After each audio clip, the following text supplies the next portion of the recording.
Hi, this is David Sable at Spirituality and Work, and in this video we're going to talk about the weekly assignments.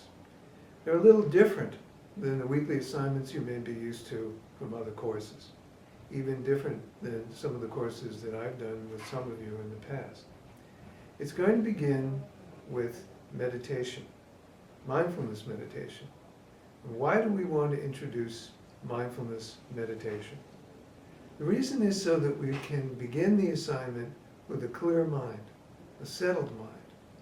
And that's what enables us to see things more clearly in our lives.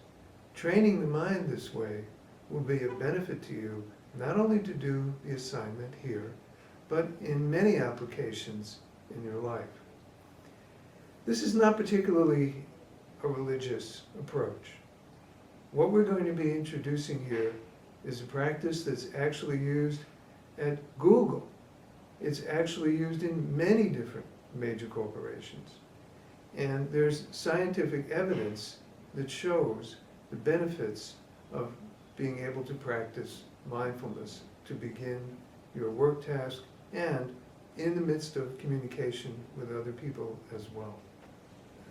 There are two phases to this weekly assignment. The first phase is individual contemplation and journal writing. And the meditation will come before you even begin to do the contemplation of the question that appears at the end of each PowerPoint. Once you have settled your mind for about 5 minutes, then you will bring up the question that appears at the end of each PowerPoint. And I'll describe it in more detail. You will go through a contemplation process that will enable you to write a journal entry. That's what you'll be posting as your assignment each week on Blackboard. The second phase of this is reflective inquiry. Having posted the assignment to Blackboard, you'll find after a day or two that there will be about 4 or 5 other responses that will appear on your group discussion in Blackboard. Every student will be working with about 4 or 5 other students, and you will get to see their responses as well as your own. You will then begin what we call reflective inquiry, and I'll describe that in more detail as well. It carries the mindfulness practice forward into your communication, even online. And you'll see specific examples of the kinds of questions you would ask in reflective inquiry in the downloadable PDF document that is also posted on Blackboard for you. So let's go back now and introduce mindfulness meditation in a way that you can practice this at home. The first thing is that we work with a good posture. So as you see, I'm now sitting up, and I'm taking a good posture so that my spine is straight and my front feels open and relaxed. It's important and valuable to sit this way. And the reason for that is our breathing is generally kind of cut off when we're kind of sitting hunched over like this or sitting like this. In this case, if we want to be able to really clear our mind and develop some, we could say, some attention that is more powerful than just casual attention, sitting up and taking a good posture makes a difference. You'll notice that my chin is slightly tucked in, my hands are on my thighs, and my feet are sitting on the floor, just not curled up or crossed. When you're in a chair, it's not necessary to cross your legs. Sitting in this way, I bring my attention to my breathing.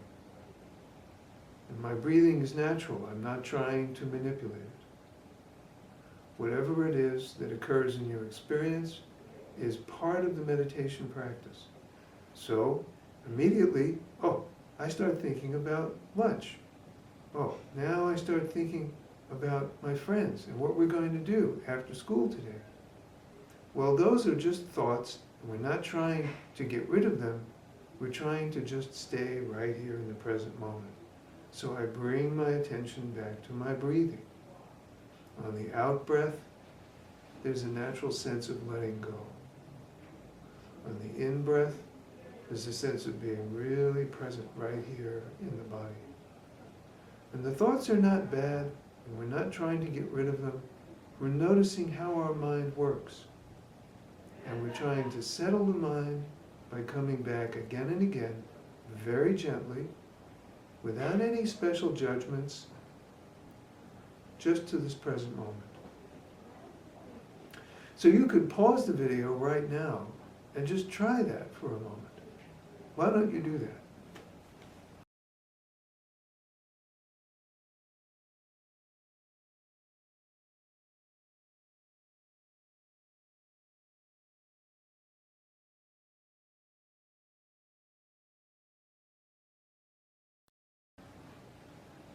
Now, having done that for a few moments, the next part of this is to transfer our attention from the breathing to the contemplation question.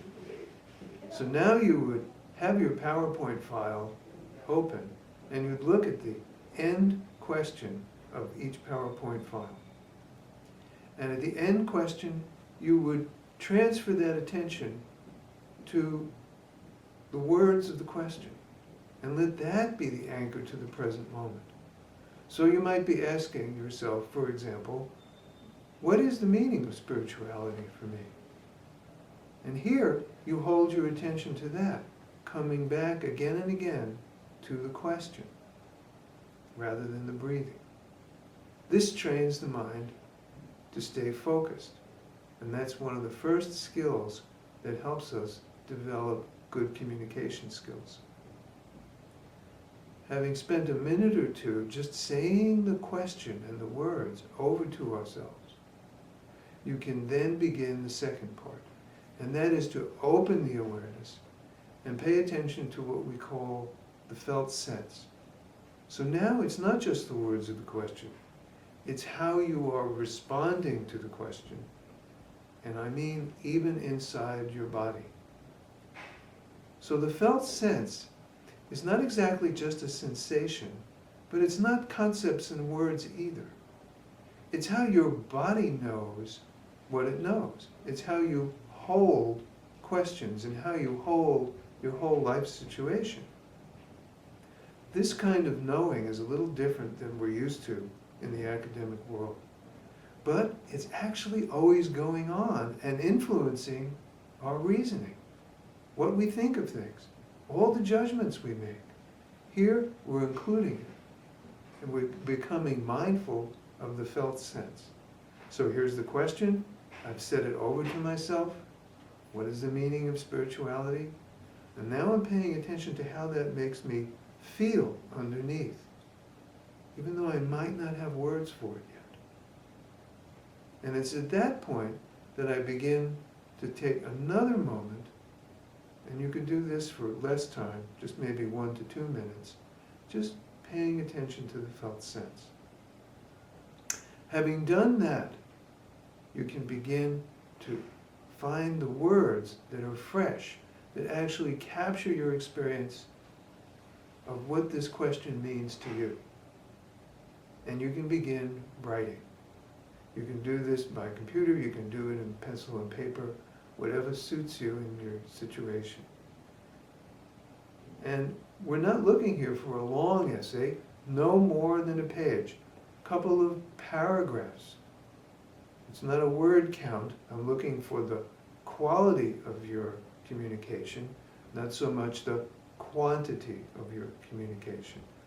The main thing is that it's authentic, that it's genuine, that this is really your response, not something you captured from the internet and filled in, not something you captured from a PowerPoint or the readings, but these are your words. Having done that and having written that down, we can then consider, okay, do we need to edit that? Do you want to edit what you've just written?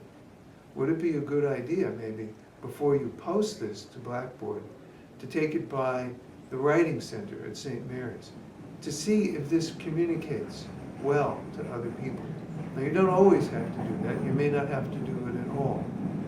Or the teaching assistant and I may recommend that for you it would be helpful to visit the writing center once or twice and then go back to being able to do this entirely on your own.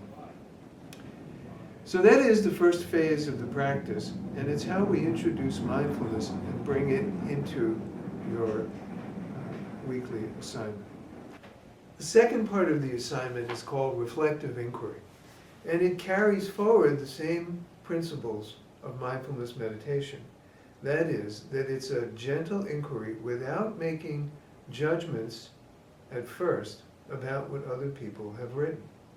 So what you will do is you'll go on Blackboard, you'll see what the people in your small group have said by reading what they wrote, and then in the same way that you were regarding your own experience, you'll find out if you really understand what it is they're saying by doing some inquiry back and forth. What kind of questions would you ask? Very often people feel like, yeah, either I agree or I don't agree, and that's all there is to it. In this case, you could ask questions like, well, what did you mean when you said this or that? And what did you mean by that word? And that's different than the kind of question that says, well, I think it means this, and do you think it means something else? It's not leading people to your point of view. It's not trying to persuade them to anything yet. Here we're only trying to clarify what it is that the other people meant when they wrote their contemplation response. So you ask questions, and you can see some sample questions in the PDF file that you can download from Blackboard called Instructions for Weekly Assignments. And think of your own questions that are not leading anybody to a particular point of view, but simply help you clarify what it is that they meant. You may find that you were making assumptions that you understood what they meant. You may find that what you didn't understand is now clear. Having gone through some reflective inquiry, then you can have some unstructured dialogue back and forth. Then you can write a comment about what you think was important and see if they respond. So we're going to allow a few days for people to do that part as well. The reflective inquiry will be the second phase of the week for you. After having posted your assignment, you'll have this opportunity to work with other people. Now there's going to be a difference. People who are rushed and don't want to take the time and just put up their assignment and write back something really fast are not going to be as careful and as thoughtful and will not connect as well with the other people in their small group. But if you take the time, and it's only a few minutes really, to ask some questions carefully about what other people meant, you'll find that you'll learn something about yourself as well as learn something about the course content and how other people responded to it. So we'll work with this for several weeks, and then we'll see how this is going. The teaching assistant, Ashish Mahajan, and I will be monitoring this and occasionally commenting to you, either in your group discussion or individually, so that we can guide you along in this unusual process called contemplative interaction. If you have any questions, please read the document carefully, Instructions for Weekly Assignments, and feel free to write to me at my email address, which is on the home page of the website. Thanks for listening to this video, and good luck with the assignment. I look forward to getting to know you on Blackboard.